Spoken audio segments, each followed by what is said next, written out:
All right, hi everyone. So those of you who joined last month's session will know we talked about the basics of database constraints. And in that session, someone asked, well, we talked about foreign keys and how you can use them to enforce a parent-child relationship. And someone asked, how can we ensure that every parent row has a child? Now, of course, obviously at first, this is a bit of a self-obvious statement, right? You're not a parent if you don't have a child. But what they were really referring to was, say we've got this one-to-many relationship. So we've got departments and employees. So if we have a foreign key from the employees table back to the departments, we can ensure that every employee is in a department, right? But how do we then also ensure the reverse? How do we ensure that every department has at least one employee assigned to it, so we don't have any childless rows in the parent table? And at the time, I kind of went, that's a good question. It's possible to solve that. There's a couple of ways. You can use foreign keys and or materialized views to enforce this and make sure that every row in the parent table has at least one row, a matching row in the child table as well as ensure every child row points to a parent. But that's kind of where I finished the conversation and kind of glossed it over and said, that's a bigger topic. Discussing that and getting into the details is a problem for future Chris. We'll worry about that later. Well, I'm future Chris, right? So we're going to talk about that today, and we'll see how we can use foreign keys and materialized views to do that, to enforce that every row in a parent table has at least one row in a child table as well. As part of doing that, we'll also see some other more advanced uses for database constraints, which fall out of this, out of using these foreign keys and materialized views. One of the things we might want to do is calculate totals across rows. So for example, maybe you've got an invoice, and on the invoice header, it's got the total paid or the total value of the invoice.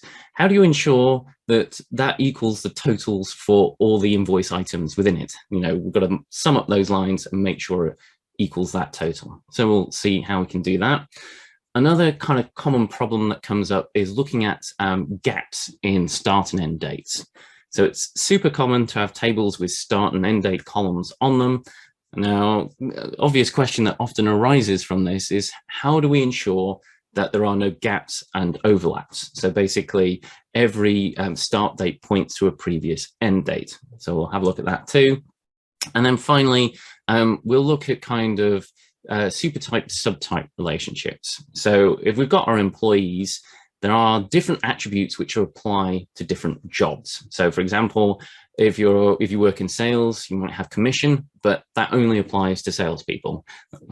Those of us in IT, software development, and so on tend not to have any commission associated to our pay, right? But we might have a primary programming language, or which programming languages we know and support or certified in, that kind of thing. So for certain jobs, there might be specific attributes we want or need to store, which are only relevant to that job. And you can do this by just having a whole bunch of optional columns on the employees table, but this quickly gets quite messy. Certainly if you've got a lot of them and a group of them which have to be either null or not null, depending on your job type. So we'll look at a better way of doing that by having parent table and super subtype child tables. So we'll look at the rest of that later on in this session. So, hi everyone, I'm Chris Saxon. I'm part of Gerald Wenzel's developer advocate team or app dev team here in Oracle, and it's our job to help you get the best out of Oracle database and hopefully have some fun whilst doing so. So with that in mind, like I say, last month in these office hours sessions, we looked at the basics of constraints in the database, primary keys, foreign keys, unique constraints, and so on. We're going to take it to the next level today and look at some of these more advanced uses for these database constraints. Now, before we kind of dive into the details of actually doing some of these things, we'll start off with that requirement to say every row in a parent table has a matching child. But before we get into that, there's an important concept we need to look at, and that is the idea of deferrable constraints. So this is the concept that you delay constraint validation until the end of your transaction. So what does that mean? Well, let's imagine we've got a transaction and it's got several statements in here. We've got a couple of inserts, we've got a couple of updates, and eventually we'll get to the end and commit it. Let's say there's some problem in this first insert. Maybe we're trying to insert a duplicate primary key or unique constraint value, something like that. Maybe something that is going to throw some kind of constraint error. By default, when this happens, the database will raise an exception and the transaction will end unless we trap it at that point. And generally, this is actually what you want, right? You know, if there's a constraint violation which renders the whole transaction pointless, you know, the data is just going to be completely invalid. We don't want to fail on that first statement and then have to go through and do the other inserts and updates, then to have to undo everything. It's just wasted effort, right? So usually, this is what you want. Usually you want, as soon as a problem occurs, to be notified about it, stop the processing straight away, and then go back to the client so then they can take some appropriate action to try and resolve the problem, or whatever it is, or deal with it, however is best appropriate. So that's what we want to do most of the time. But there are times when a transaction is kind of, the data is work in progress. It's kind of temporary, right? And we might insert some rows at the start which violate the constraint, but as we work through and make other changes, eventually it will become valid. An obvious example of this is we're talking about, you know, if we've got an invoice and we've got a total paid on that invoice, how do we ensure it stays in sync with the sum of the invoice lines as we insert those? They're separate statements, so it can be a bit tricky to make sure that they stay in sync and up to date. So there are times when you know the data will be invalid temporarily during the transaction, but at the end of the transaction, it should all be conform to the constraints. So how do we change that? How do we stop the database doing this validation at the statement level and move it to commit point when the transaction ends? Well, the basic way is to add this deferrable clause when you create a constraint. So we'll add a constraint and we will mark it as deferrable. So when we've done that, we can then tell the database to say, rather than checking the constraint on every insert, update, or delete, wait until commit, and then at that point, check that the data is still valid. So why would we want to do this? Why do we need or want to delay it? Well, let's go back to the question we had at the start. How do we ensure every row in a parent table has a corresponding child? You know, we've got our foreign key from the child to the parent. How do we ensure every parent row has a corresponding child? So we say we've got departments and employees, we've got our foreign key, so we can ensure that every employee is in a department.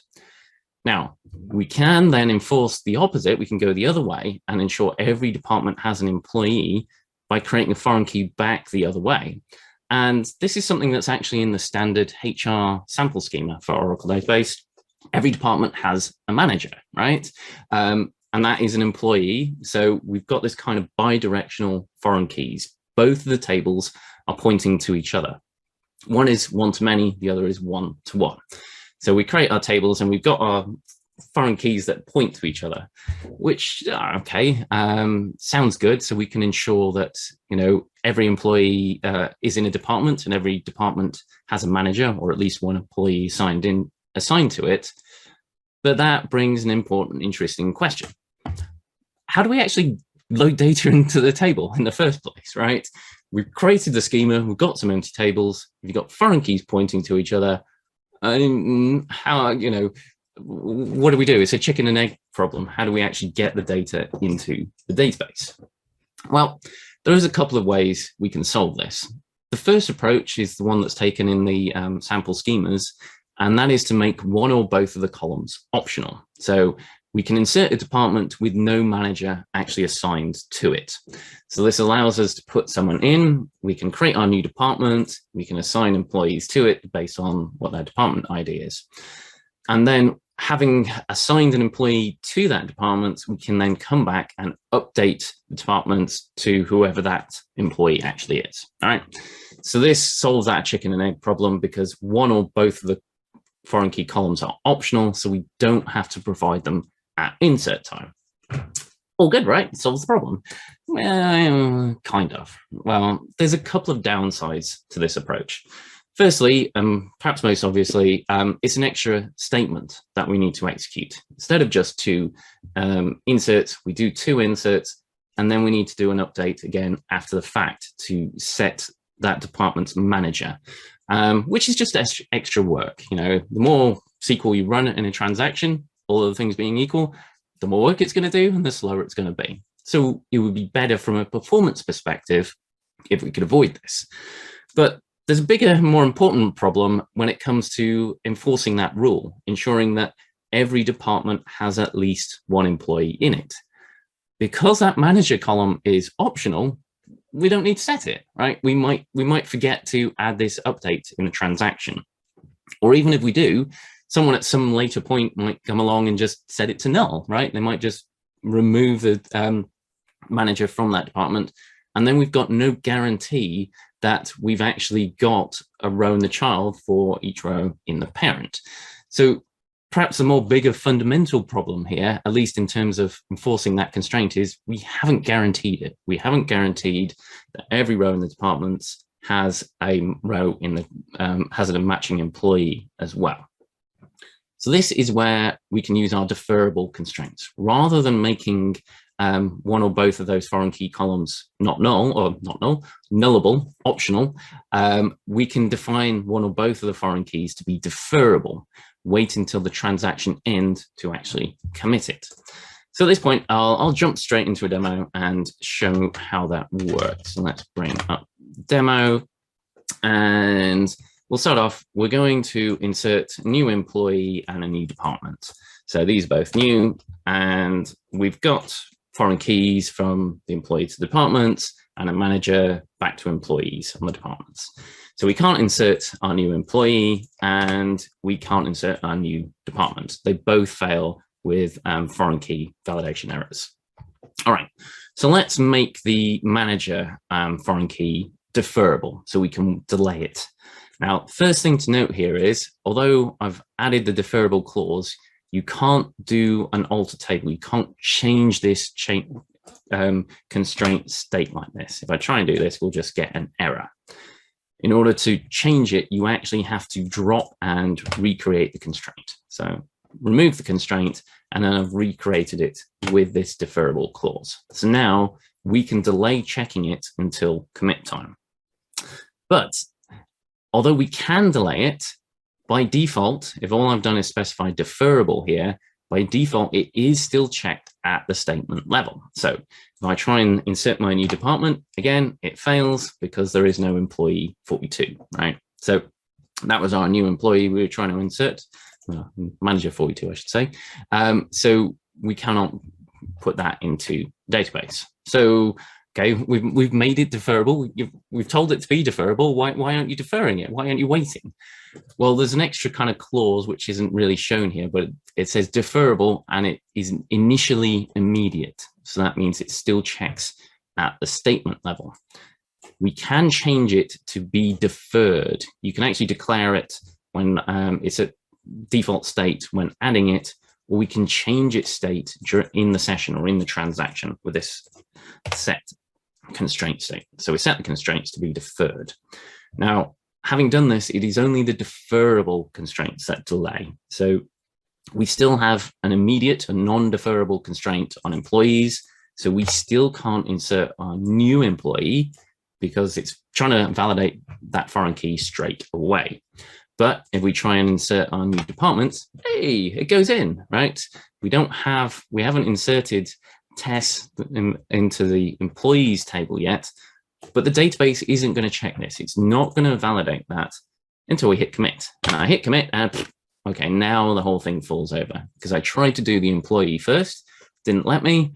Then I inserted departments and then I tried to commit. And you can see it tells us the transaction is rolled back. So it's undone all the work, all that good work we just did here to get the data in. Okay, so key thing to note here is even with deferrable constraints, if you haven't deferred all of them, you still need to think carefully about which order you're processing your statements. we need to insert the new department first and then the new employee. All right, so let's do it. Let's get this right. Let's stick the new department in. There we go, one row inserted. Let's stick our new employee who is going to be in that new department. In there you go, one row inserted. And there we go, hey, commit. We've got it in at last. Martin, how do you turn session deferrable off again? Okay, let me go back to them. So there is deferrable, and you can set constraints immediate as well. Immediate, if I can spell immediate. Let's do that. So if I set them back to be immediate, and if I try and let's just copy this and another, let's just make all some new stuff. So now it's immediate again. Okay, so you can set it to be deferred or immediate in a session or in the constraint. I'll just put it back to be deferred because I'll need that later on in the demo, right? Okay, but good question, right? Let's go back. We saw we've got two tables that both have a foreign key, one to the other. One's a one-to-many relationship, the other is a one-to-one relationship, which brings the obvious question, the chicken and egg problem, how do we actually get data into either of those tables? So there's two basic ways. One is we can make the foreign key columns on either or both of those tables optional, so they can be nullable. So that allows us to insert the row with a null reference and then update it afterwards. And a lot of time this is good enough, and it might be what you need or want to do. In fact, you know, maybe it is possible that there is a department that's got no manager assigned to it or something like that. But if we want that strong guarantee that, you know, the parent, for each row in the parent, there is a child and vice versa, we need to make them both mandatory and set them the constraints to be deferrable, at least one of the constraints to be deferrable. And this allows you to delay constraint validation until commit time. And we can do that by setting the constraints. You set it to be deferred, and if you want it to change it back again to be the statement level, we'll set it to be immediate.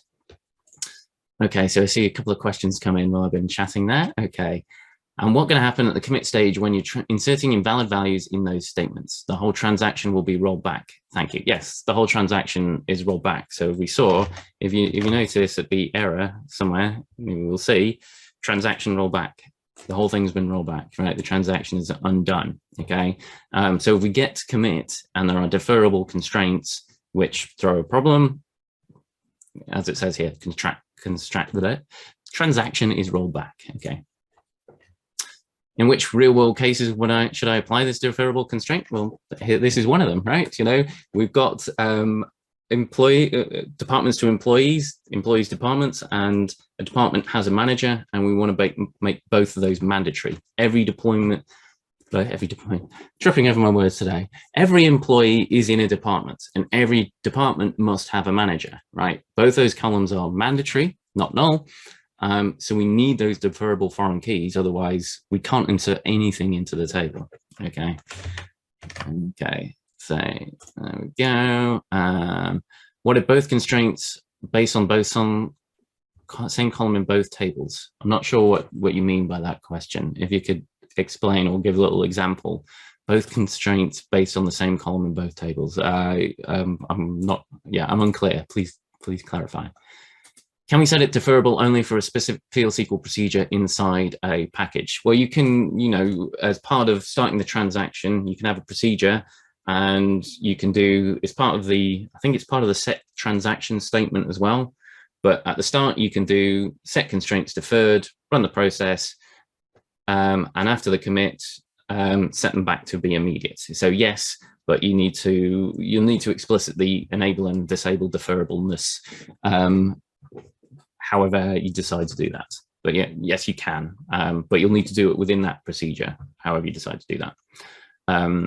And you'll have to wait until after you've committed to make it immediate again, because otherwise, of course, if you make it immediate before you commit, then, you know, it kind of doesn't make any sense.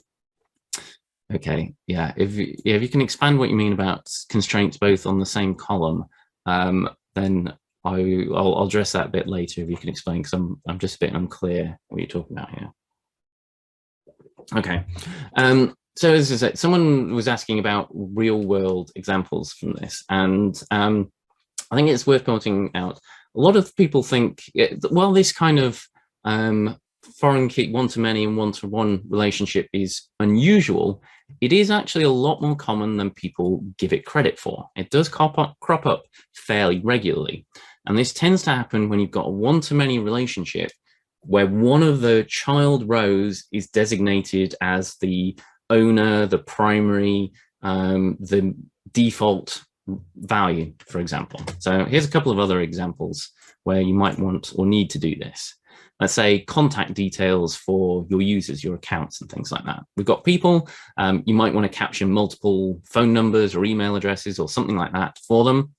So there's a one-to-many relationship from people to their phone numbers, but you want to assign one of those to be the primary number. So the default that is going to be called, you know, if there's some emergency. You know, I've got this kind of thing, my kids are always signing up for these kind of activities. They try and get as many numbers out of you as possible in case there's some emergency, but they want to know which is the one that is best to contact you on. Another very common thing, payment methods, right? You know, many of us will have multiple forms of payment available to us. You'll have your, might have multiple cards, things like PayPal set up as well. So you might have multiple payment methods set up with a retailer, but you want to assign one of those to be the default, and you want to ensure all customers have a default. So these foreign keys that point back to each other are more common than people think they are, right? So they do actually happen more often than perhaps people realize.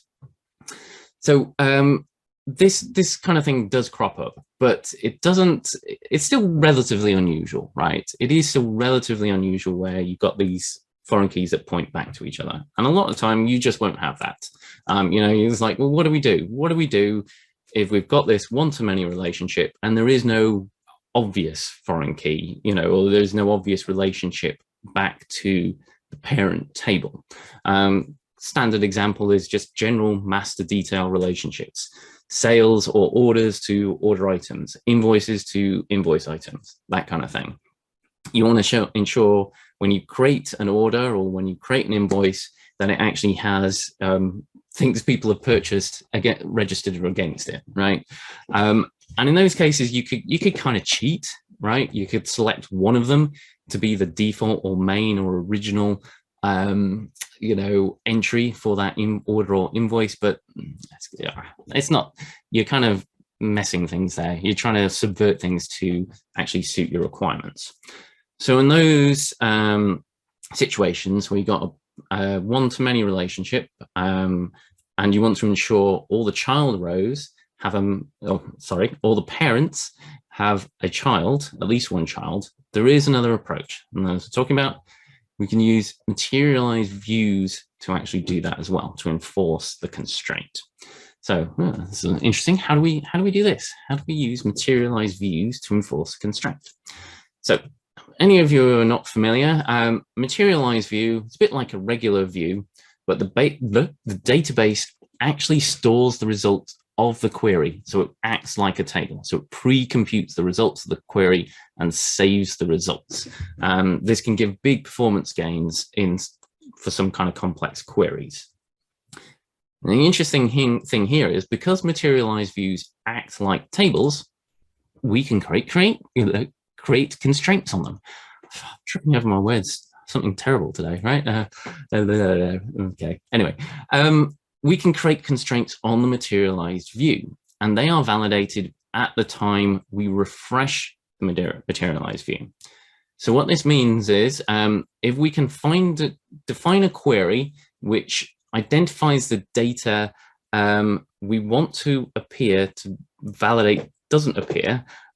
Okay, yeah, sorry, that's not making much sense, but we need essentially a double negative. We need a query which is going to show rows that we do not want, so we can have a constraint that will reject them. Like I say, unfortunately, it is a bit of a double negative, because if we have the query that returns no rows, there's nothing in the materialized view, and there's nothing for the constraint to validate. Okay, so we need a query that returns things we don't want. So we've got with our employees, departments to employees relationship, what that means is we can have a query which outer joins department employees to the departments. So we can have a query like this. Now, a couple of interesting things to note here. First up, I have used the kind of old school Oracle syntax. Sadly, as I speak today, you do need to do this to have fast refreshable materialized views for this process to work. If you want to use the ANSI ISO join syntax, as things stand right now, sadly, you can't do that. So we do need to do this. So this is going to give us every department an outer join the employees. So how does this help us? Well, we've selected the employee ID and we want to check that is not null for all rows, okay? Because if there's a null row here, it means we've got a department with no employees, so we need to reject it. So we'll add a constraint to avoid that. So we need our query to find what we don't want, so we can add a constraint to reject what we don't want. So it can take a bit of thinking about to figure out exactly what you need here. So that's part of it. We've got our query. The other thing, as I kind of was saying, is we need to make this fast refresh on commit. So what this means is, as part of ending the transaction, committing it, the database will update, apply the changes in your transaction to the materialized view, and in the process, validate that constraint. And if there is a problem here, it will reject it and roll the transaction back. So in order for this to work and do at the transaction level, it has to be a fast refresh on commit materialized view. At this point, I will say there is a lot of caveats and gotchas and ins and outs to actually dealing with that, to making these materialized views fast refresh on commit. It's a big topic, it's a big discussion. That was a problem for past Chris, right? Something I did actually talk about this in an office hour session quite a while ago, counting rows fast, talked about materialized view refreshing. I'm not going to talk about it anymore today because there's just way too much to cover. If you are interested, do check out that recording, and it's 43 minutes 40 roughly in, where I kind of talk about the process and what you need to do there. Okay.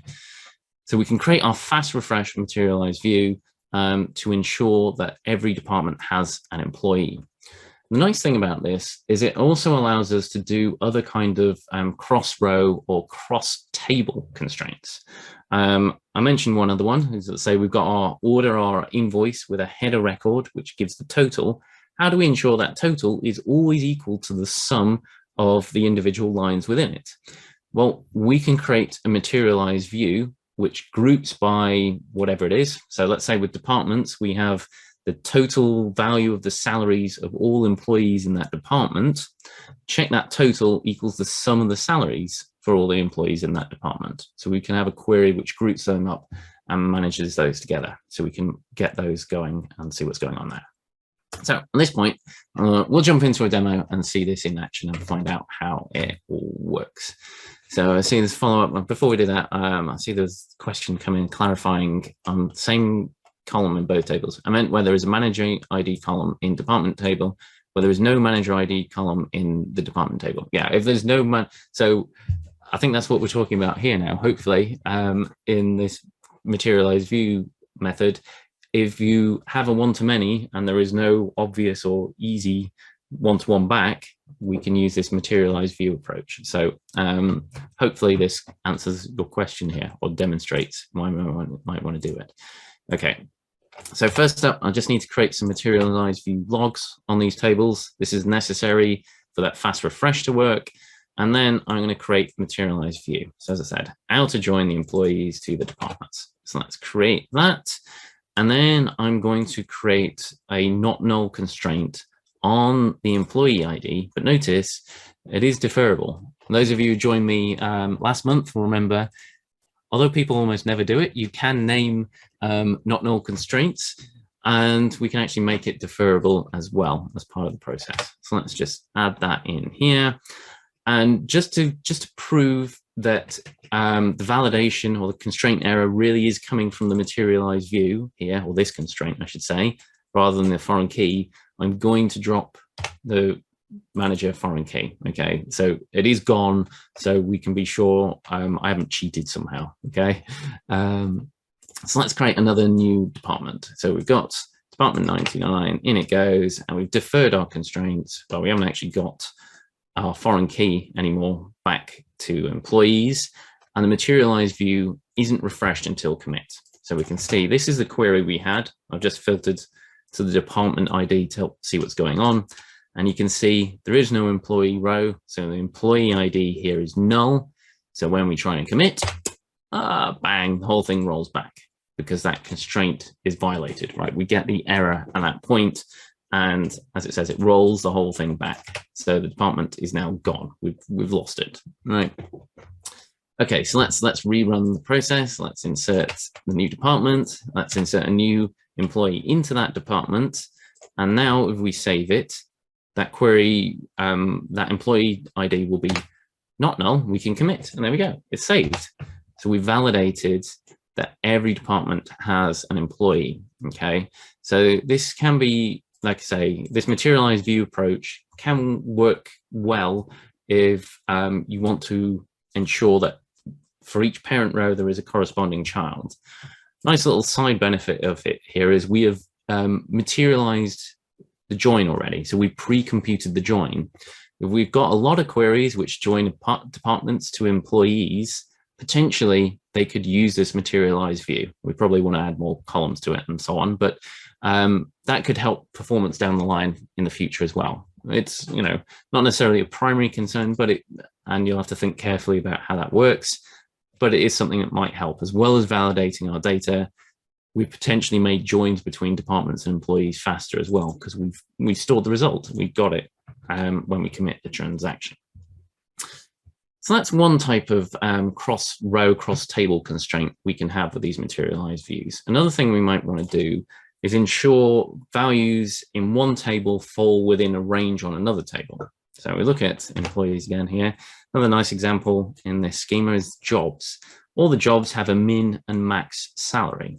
We want to make sure everyone is paid within their pay band, right? No one's paid too little and nobody's paid too much. How do we ensure all, our accountants, their salaries fall within these ranges?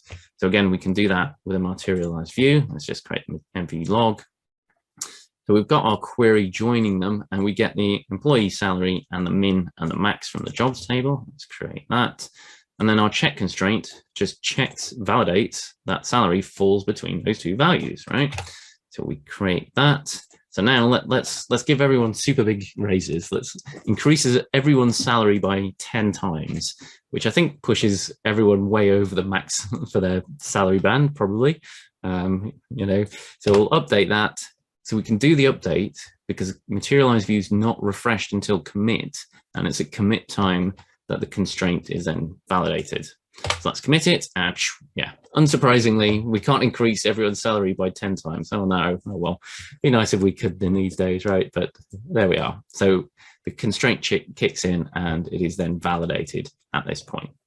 So it's also useful for kind of not only checking that every parent row has a matching child, has at least one child.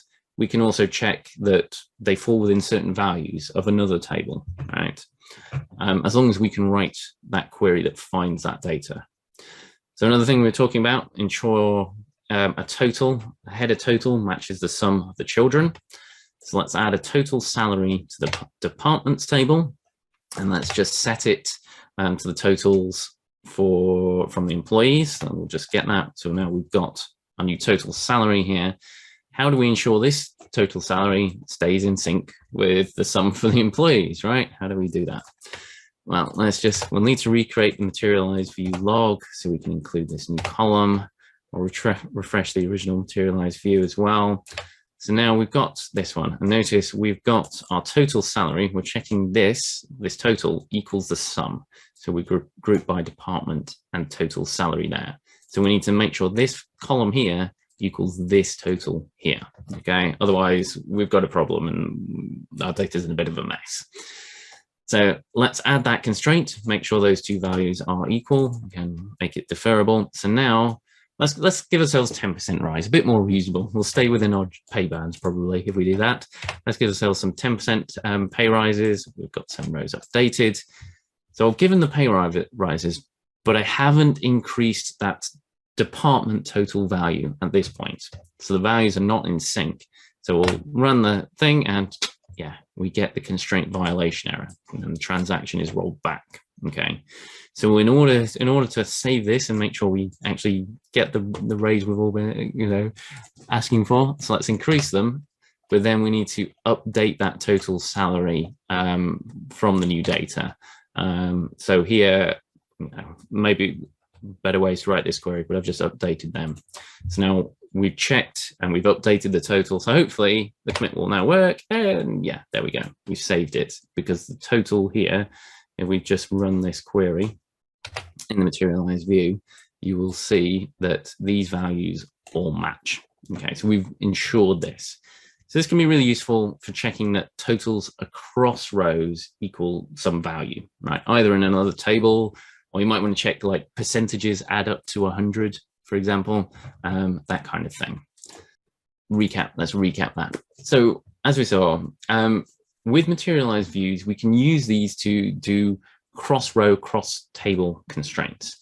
And these work because we can set the materialized view to be fast refresh on commit.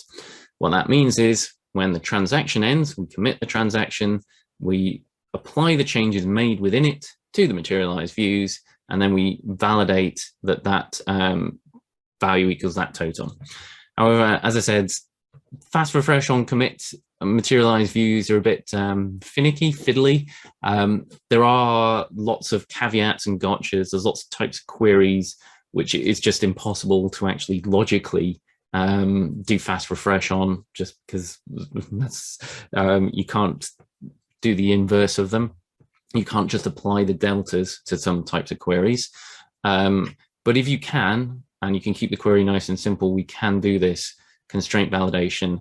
And as a potential nice side effect, we've got materialized view as well, which would help any of those queries, right? We've pre-computed those results, which can make those faster.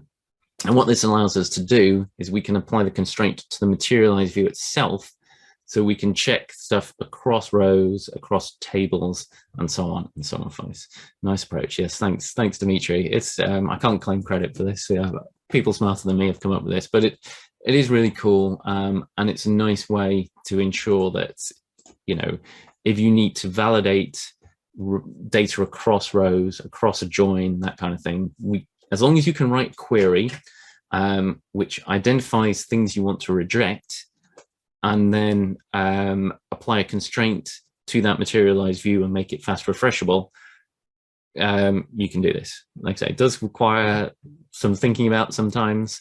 It's not always straightforward, but for simple things like, some checking the department salaries equal the total is fairly straightforward. Okay, so I think that kind of covers the dealing with the parent-child relationship, making sure every child has a parent and every parent has a child. So all the rows in your parent-child tables all relate to each other. There's no orphaned rows in the child table, and there's no childless rows in the parent table. So we can use our bidirectional foreign keys or our materialized views. Now, one of the other things I talked about last month, and I kind of again brushed under the carpet and said it was a problem for future Chris, was validating business rules with foreign keys. So I talked a bit about how foreign keys can point to unique constraints as well as primary keys. And while generally you didn't want to do this, this is something that you might want to do to enforce some types of business rules. So as I said at the time, that was a problem for future Chris. Today's future Chris's problem. So let's talk about that. Let's see how we can use foreign keys pointing to unique constraints to enforce some types of business rules. Right. So first up, we'll talk about, so if you're in an interview and they always worry about if you've got gaps in your employment history, but generally in tables or in data, quite often you've got tables with start and end date columns, and you want to ensure that they are consecutive, right? There are no gaps and no overlaps. So if we think about people's employment history, in your HR system, you want to ensure every employee's job history is continuous. So they got an initial start date, and then their end date of one job equals the start date of the next. All right, so when you change job. So we've got some employees here like this. We've got employee 101, their their current start date equals their previous end date. So we've got a chain. So that means there are no gaps in the data like this.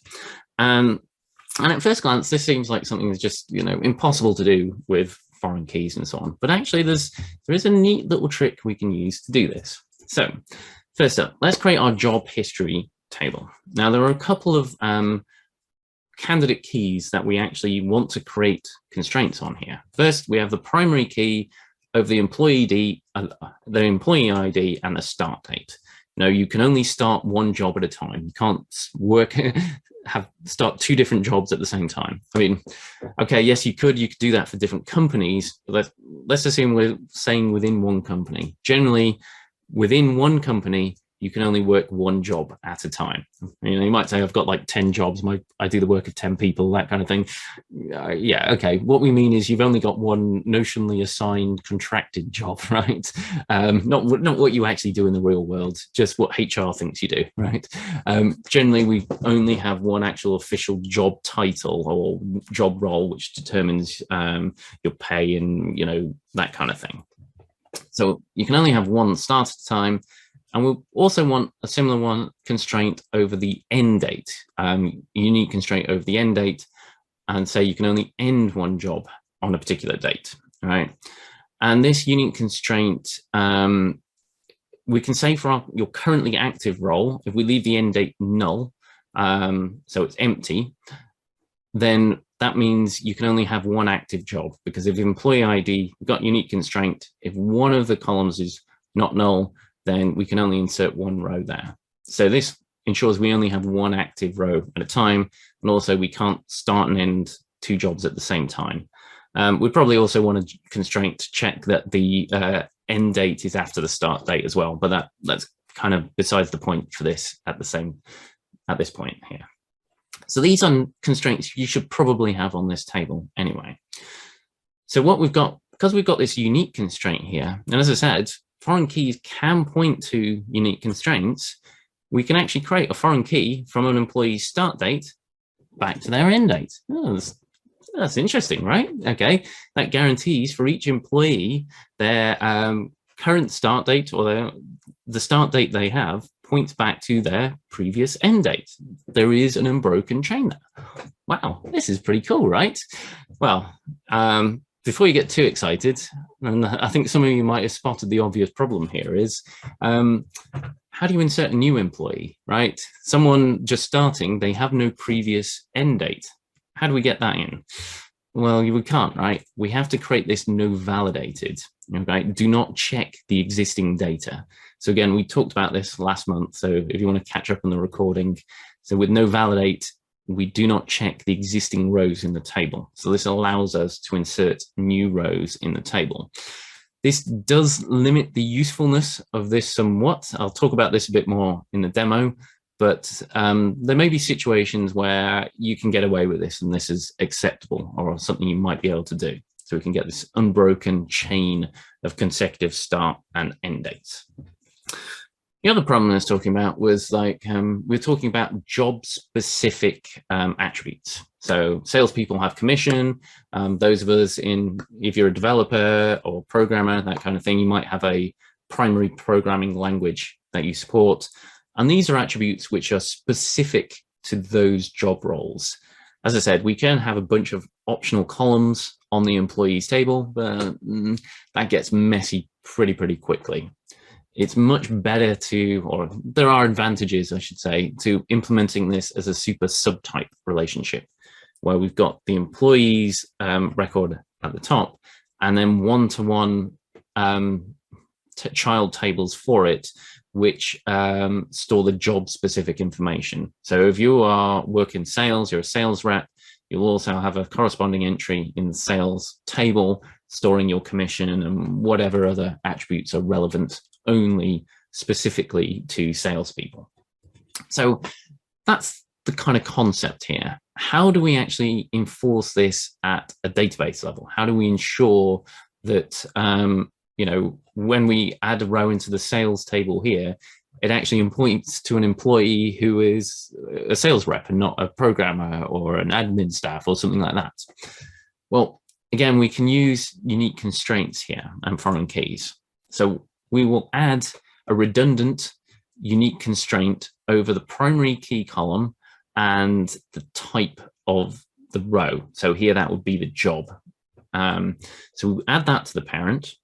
Then on the child table, we will also have a type column, which we can then say equals whatever value are relevant for that child table.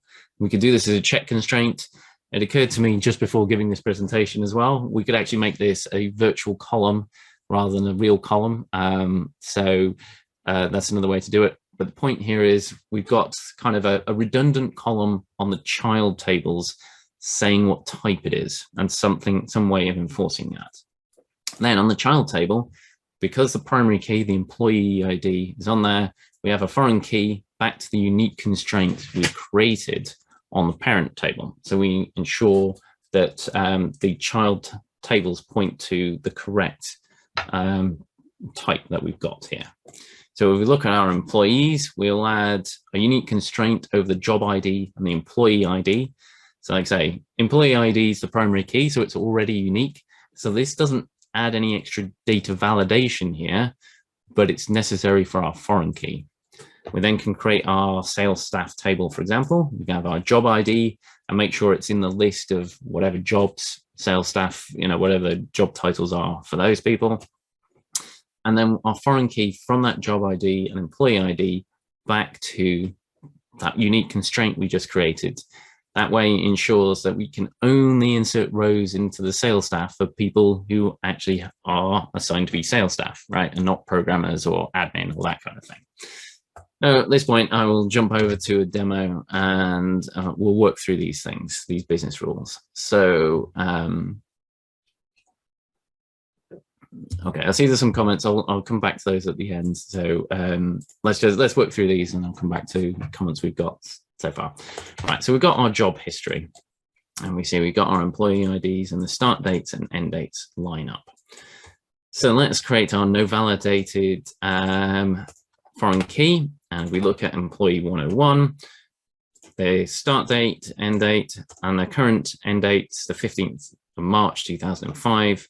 So if we try and insert a new job for them, new start date, because it doesn't equal 15th of March, this is going to fail. Whole thing falls over. But we can insert a new row for that 15th of March. In it goes, and then we can see we've got the matching chain of history here. Okay, so this is pretty neat for data we've already got on the table. But as I say, what about a new employee? Someone completely new comes along. They started sometime this year. They can't go in because there is no previous end date for that employee. So how do we get it in? And this is where things get a bit messy and awkward, and why this is, as much as I think this is a really cool solution, why it's not practical to use in a lot of scenarios. First, we have to disable the constraint. Then we insert the new employee, and then we re-enable the constraint no validated, right? So we have to kind of go through this disable enable process. Deferrable constraints will not cut it here because deferring just delays the checking. It doesn't bypass it completely. Validating is what stops us checking what's already there. So, this limited situations when this will work in practice. Maybe if you've got something where you've just got like complete version, only one set of consecutive start end dates for a whole schema, this might work. Let's say you might have like the change of version history for your database schema. You might have version 1 start date, end date, version 2, and then you want to make sure those start and end dates all line up.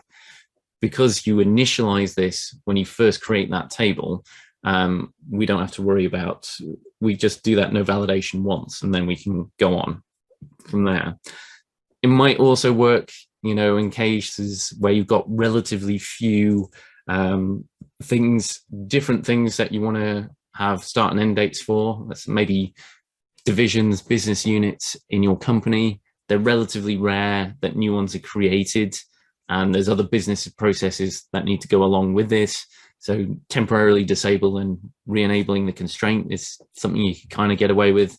But as like I say, as cool as I think this idea is, there's lots of situations where it just doesn't work in practice. Certainly not in something you can just give to end users and say, "Oh, we've guaranteed people's employment history is, fully consecutive." Okay, so but something to think about there. Okay.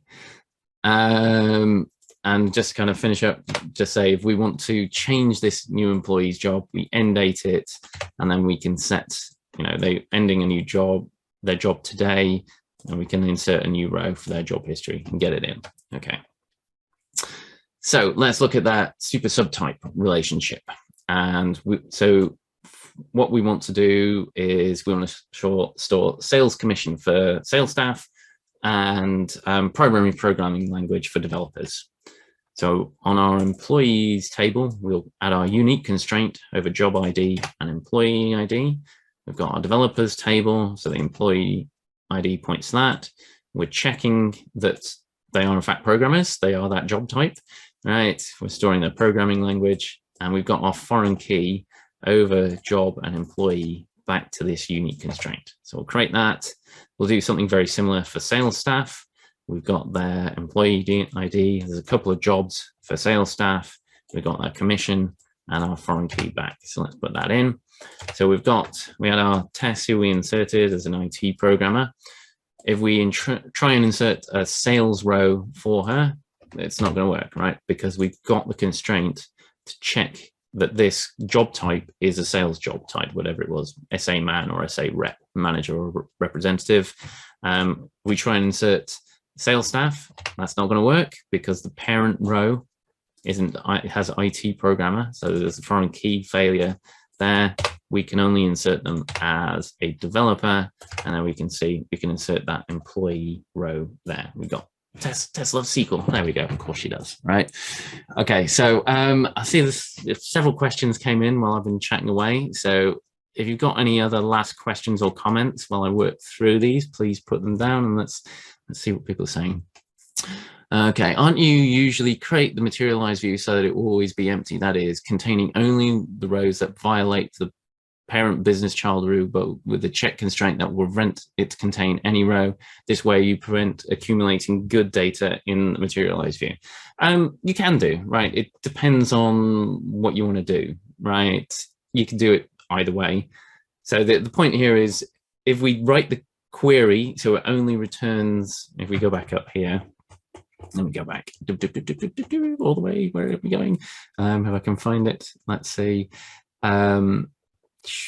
So we do this and we have a check also saying an employee ID is null, then we only return the rows that we want to reject. And this way the size of the table stays nice and small. And, that's arguments that you might want to do it, but it depends. Depends on what you want to do here. As I said, one advantage, in addition to just validating the constraint, is we've materialized this join here. And if we've got lots of joins and we add in all the other columns we want or need from these tables, then we can query the materialized view or use query rewrite and potentially speed up those queries because it's pre-computed the join. So there could be a performance reason as well. So it's kind of up to you. You can do either way. It depends on, what you're hoping to achieve here. But yes, that is another way you can do it. What about the scenario of a default payment method or a primary phone number? How best to data model and enforce? So that's like the one-to-many relationship I was talking about earlier. So we have something like, let's see, create table, customers, customer ID, and then primary phone, and that references, that's got a deferrable foreign key to phone numbers. Let's put phone numbers. So this is primary key, right? It's exactly the same as what we had before with employees and managers, but we've done this. So we get phone number ID, and then customer ID. So it's customers, and we make this one deferrable, right? So it's a relationship like this. So we've got our foreign key, our customers have phone numbers. And that probably wouldn't, that'd probably be a bar chart for a phone number, right? So we can have zeros. I'm not sure it'll be 100, but anyway. So we've got our customer ID, and then we've got our deferrable foreign key there. So it's just swapping out those foreign keys, as naming them as appropriate. It's following that kind of template. So hopefully that explains it. If it doesn't, I'm not sure how else to explain it. If you clarify what's confusing you, maybe I can explain a bit further. You could just add the company ID to primary key and unique constraint. I'm not sure what you're referring to there, Matt. You'll have to give me a bit more context, because I've lost the context. So it was like 5 or 10 minutes ago I was talking about that, right? So yeah, if you give me a bit more context, we'll discuss it. Right, Gary, if enabling and disabling of constraints is DDL, doesn't that mess up the transaction control? Yes, that's a good point, actually. So DDL in Oracle database commits. So if we have it partway through in transaction, you've broken transaction control because you've committed, right? So yes, you would have to make this disabling the first thing you did before in the transaction, then run the transaction as normal, commit, and then re-enable afterwards. So it's another reason why, as cool as I think this is, often it just doesn't work in practice. There's a lot of practical limitations to it. Okay, but yeah, it's a great point, Gary. Andrew, for the job history table, I would record only the start date and use a view with the prior analytic to create the end date. I do that frequently with fiscal calendars. I mean, yeah, I mean, that's one way to approach it. I mean, like you say, you can, there's big debate of when things need to be consecutive, then you have use the next row to mark the end of the previous. I would say for something like job history, people leave the company, right? You need to mark the point at which they stop being employed, or they, and so you need to end date it. And if you only store the start date, then you need kind of a dummy end date row. I mean, that might make sense in some cases. So there are pros and cons to both scenarios. There's lots of debates about this start and end date versus just one date it happened and generate things from it. Yeah, you need to think about your requirements and what you're doing here and why you need it. But it is another way to approach it, like you say. And of course, that guarantees that there's no gaps and overlaps, because you're only storing one value. Okay. All right. So you could just add the company ID to PKU to be able to work for more than one company at a time. Oh, to be able to work for multiple companies. Yes, okay, yeah, I see what you mean, right? Yeah, if I wanted to ensure my employment history within a company was consecutive, but I could have multiple jobs, right? I get what you mean now. Yeah, you could do that as well. It's probably less relevant. I mean, for us, maybe something like LinkedIn, where you can store your entire job history, they might want to do that. Or if you've got business doing something like that, HR business that manages across companies. But yeah, it's a good idea. Good point. All right, we're kind of we're on the hour, so we'll wrap up quickly, and then if you want to hang around for some more questions, we can do. All right, so as we're saying, advanced uses for foreign keys. We saw we could use them to enforce consecutive start and end date columns in a table. I think this is a really cool thing, but in practice, because you've got to disable the constraints and make them no validated, there's limited situations when you can actually use this in practice. Another thing is when we've got this super subtype relationship. So you've got a table with child tables with one-to-one relationship, and the subtype tables have columns that are specific to a row in the parent table. So sales staff storing attributes specific to them in the sales table and only them. Okay, so we can do that with foreign keys. In general, with advanced constraints, start off with, as I said, to do a lot of these things, or most of these things, we have to make the constraints deferrable, which delays constraint validation until commit time instead of the statement level.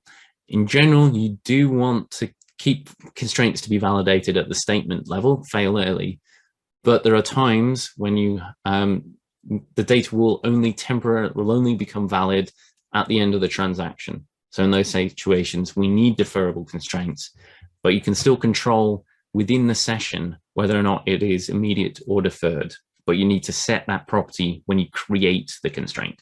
You can't change the deferrableness after the fact. With materialized views, if we make it fast refresh on commit and apply constraints to it, you can do kind of cross-row, cross-table constraints. Check that values equal sum total, values in a column from one table fall within a range or equal to a value in another table, that kind of thing. Neat way to do things like that. And as I said, with foreign keys, we can do some funky, more interesting things than people think that is possible with them, like enforce consecutive rows and super subtype relationships. As I said, if you want the scripts are available on Live SQL. I'll leave this up for a second just so you can get a screenshot or copy it down and see what's there. So check that out and you can run through the demos yourself if you want to. One thing I will finally call out, and there's something that actually helped drive a lot of my thinking on this. So it's a very old blog, The Database Programmer. I read it, I don't know, at least more than 10 years ago. And it really talks about how you can use database constraints alone to enforce a lot of business rules, right? You just declare your schema, define it, and then you don't need any validation in your code. You just need error handling and things like that. If you are interested in this and think using constraints to enforce business rules is an interesting, useful, and good idea, thoroughly recommend you check this blog out, because like I say, this informed a lot of my thinking about, or changed my mind, made me realize just what was possible when it came to enforcing things in the database.